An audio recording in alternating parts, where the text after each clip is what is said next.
સૌથી વધુ બેંક ખાતાની 200 કરોડનું સાયબર ફ્રોડ, ચાઇનીઝ ગેંગ માટે કામ કરતો સૂત્રધાર દબોચાયો.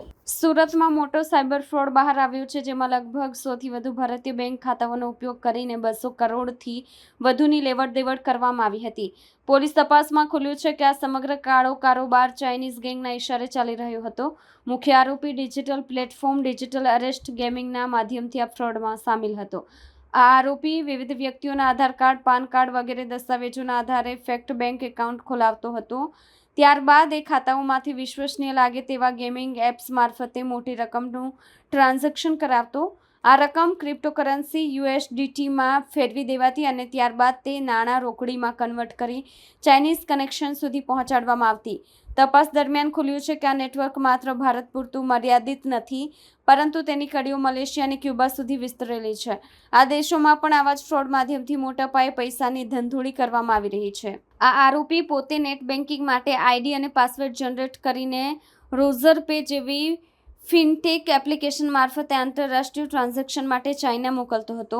એટલું જ નહીં, કેટલીક ગુનાઓમાં OTPના દુરુપયોગ માટે મલ્ટી ડિવાઇસ સોફ્ટવેર અને વચનામા આધારિત એપ્લિકેશન પણ વાપરવામાં આવતા હતા.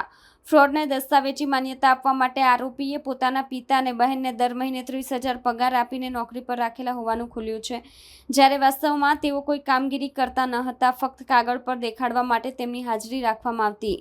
સુરત ક્રાઇમ બ્રાન્ચ અને સાયબર સેલ દ્વારા સંયુક્ત તપાસ ચાલી રહી છે. અત્યાર સુધીમાં આ કેસમાં 4થી વધુ વ્યક્તિઓની ધરપકડ કરવામાં આવી છે અને વધુ કેટલી બેંક એકાઉન્ટ્સ, મોબાઈલ ફોન અને લેપટોપ જપ્ત કરવામાં આવ્યા છે. તપાસ અધિકારીઓએ આ કેસમાં ઇન્ટરપોલ અને ઈડીને પણ માહિતી આપી છે, જેથી આંતરરાષ્ટ્રીય કડીઓ તોડીને વધુ તપાસ આગળ વધારી શકાય. પોલીસ દ્વારા નાગરિકોને અપીલ કરવામાં આવી છે કે કોઈ અજાણી વ્યવસાય કે ઓનલાઈન નોકરી માટે પોતાના દસ્તાવેજો શેર ન કરે. સરળ નફાના વાયદા સામે સતર્ક રહે અને કોઈ શંકાસ્પદ व्यवहार જણાય तो તરત पुलिसનો संपर्क करें. सूरत शहर के उधना पुलिस स्टेशन विस्तार में उधना पुलिस की टीम वाहन चेकिंग में थी। इस दौरान उसको एक व्यक्ति को उन्होंने रोका था, जिसके पास से कुछ डॉक्यूमेंट मिले थे। रौनक करके ये व्यक्ति है। डॉक्यूमेंट मिलने के बाद उसको जब पूछा गया डीप में, तब उसने बताया कि ये डॉक्यूमेंट सारे वो जहाँ काम करता है, वो मीत करके एक व्यक्ति है, मीत खोखर, उसके पास से उसको मिले हैं।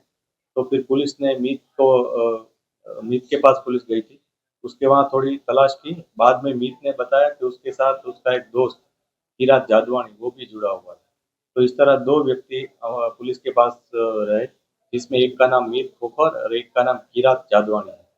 इन दोनों के पास से उनके ऑफिस में हमने गए थे, उनके दोनों के पास से हमको 3.5 लाख का कैश अमाउंट, 5 लैपटॉप, 7 मोबाइल, 35 जितनी अलग अलग बैंक्स की करंट अकाउंट की जो पासबुक्स होती हैं वो मिली थी, जिसमें अलग अलग व्यक्तियों के और फर्म के नाम थे।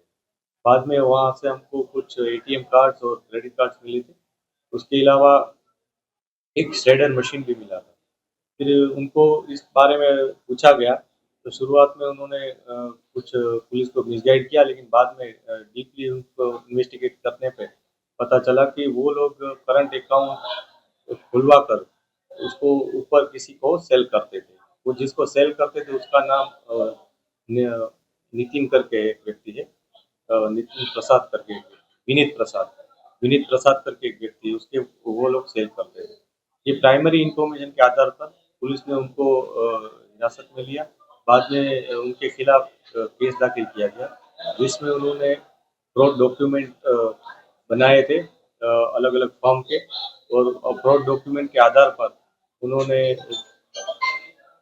GST नंबर भी उसके लिए थे, और उसके आधार पर उन्होंने करंट अकाउंट खोले रहे थे।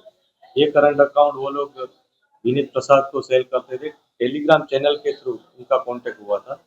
विनीत प्रसाद ये अकाउंट किसी और व्यक्ति को दे देता था। बाद में ये किरात और मीत दोनों अन्य एक व्यक्ति जो जो विनीत प्रसाद जिसको सीधा देता था अकाउंट, उनके कांटेक्ट में आए थे।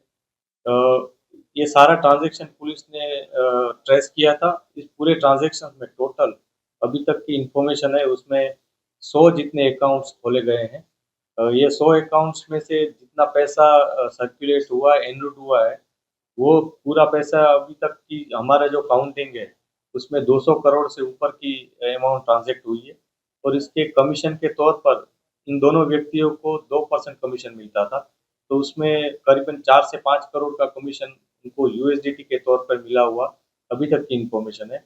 हम सारे ट्रांज़ैक्शंस एक के बाद एक ट्रेस कर रहे हैं, उसको फ़ॉलो कर रहे हैं क्योंकि एक बहुत बड़ी वेब हो जैसे मकड़ी का जाला हो, उस तरह का एक दूसरे में अकाउंट्स जुड़े हुए हैं और उसके लिए हमें काफ़ी डीपली इसको इन्वेस्टिगेशन करना पड़ रहा है। ये जो 2 व्यक्ति हैं, ये लोग एक रिच पे नाम का एक व्यक्ति है जो अकाउंट होल्डर है। तो उसका अभी तक का इन्फॉर्मेशन ये है कि वो क्यूबा का है, लेकिन वो हम वेरीफ़ाई कर रहे हैं कि उसने ओरिजिनल नंबर यूज़ किए हैं या कोई और है। अ, उस रिच पे को ये लोग अकाउंट सेल फर्दर कर रहे थे। तो उसमें साइबर फ्रॉड के पैसे आए हुए हों, ऐसी अभी प्राइमरी जानकारी है। क्योंकि ये जो पूरी घटना है उसमें कई जगह साइबर के केसेस भी हुए हैं और उसके कारण कुछ अकाउंट्स फ्रीज़ भी किए गए थे। पुलिस ने अभी तक सारे अकाउंट्स को जाँच नहीं पाई है, हम सभी को अभी जाँच रहे हैं। सभी को हमने फ्रीज़ करवा दिए हैं। अभी तक हमको जो मुद्दा माल मिला है, उसमें हमने 1 करोड़ 40 लाख रुपए का जो आरोपी है उसके जो अकाउंट में पैसे वो फ्रीज़ करवाए हैं। फर्दर और कुछ हमें इन्फॉर्मेशन है कि उनके पास कैश भी है।